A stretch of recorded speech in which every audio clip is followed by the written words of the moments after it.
Could this be the very first Fenton lamp? And how do you tell the older ones from the newer ones?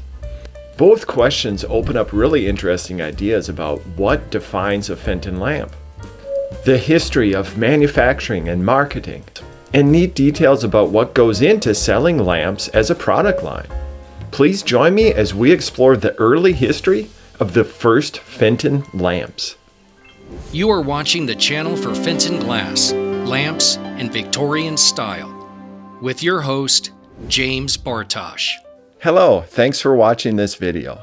Fenton Glass operated from 1905 to 2011, and from nearly the very beginning, they would make glass for lamps. Obviously, there's a lot more to a lamp than just glass, and I would say it's fairly rare for a company to produce every component of a product in-house without using a supplier, especially the more components that go into a product. So through most of their history, companies would reach out to Fenton to supply glass for their lamp designs. Collectors often still do call these Fenton lamps, and where the distribution company is known, it is additionally helpful and accurate to state Fenton 4 name of company. For instance, Fenton 4 LG Wright. So under this idea, the first Fenton lamp would be early indeed. Here's a scan from a 1932 advertisement promoting Fenton lamps, which appears in some of the books.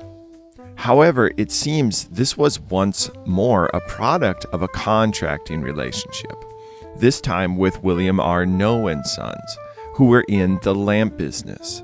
My interpretation would be is that they designed the overall product and contracted Fenton to make the glass for the lamps, and then took it on as their own business venture to then resell those.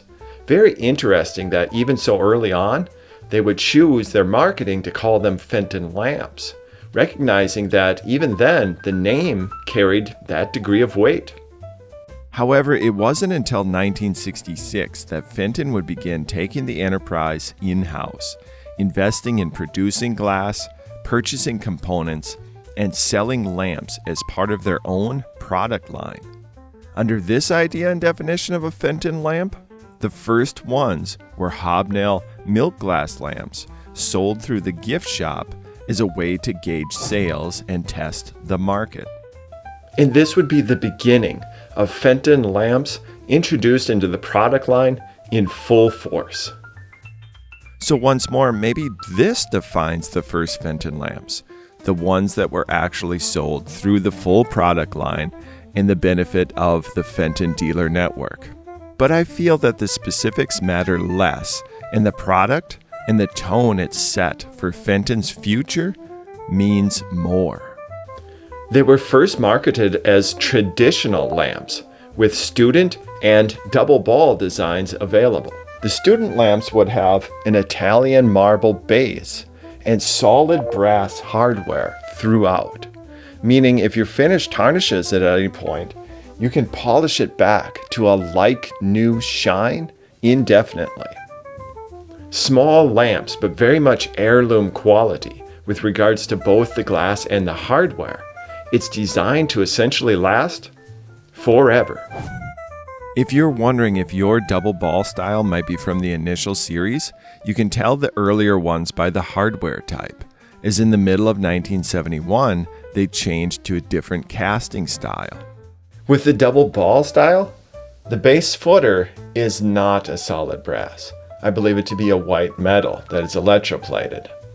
However, the collar here and the shade holder are both solid brass, meaning you can polish them indefinitely to a perfect shine. This one is called a double ball crimped poppy. Poppy because of the pattern, meaning the shape imparted by the mold. Double ball references the overall spherical shape. Crimped references the top part above the ball. Early on, they were also offered without the crimp, meaning they looked more like a traditional late Victorian lamp. Gone with the Wind is not a moniker that is yet used in the catalogs, but these are clearly a homage to the late Victorian pattern art glass chamber lamps. Those kerosene lamps did not have the top ruffle and crimp, but a ruffle crimp combination is a hallmark of Victorian glass. And this is where the question of to crimp or not to crimp really interests me. And it's part of why I appreciate Fenton glass so much. They took a hallmark of the past and applied it to their product to give a twist, a new interpretation of a Victorian style lamp. Perhaps others agreed because later on they would only offer them in their product line with the top crimp and the ruffle. And this hallmark identifying feature would become a signature, a way to help beginning collectors identify what is or what is not a Fenton lamp. The initial patterns of hobnail, thumbprint, rose, and poppy would become mainstay lamps that were offered in a myriad of colors for decades to come, with the rose and poppy Gone with the Wind lamps really bringing popularity back to the patterned art glass chamber lamp style of old. If you have any questions about lamp identification, I'd be happy to try and help. Please drop them in the comments below. Thanks so much for joining me, and we'll see you again next week. Wonder why carnival glass lamps are so sought after? There aren't a lot around, and Fenton honored their heritage in mind specifically for the collector. Click to see that special content now.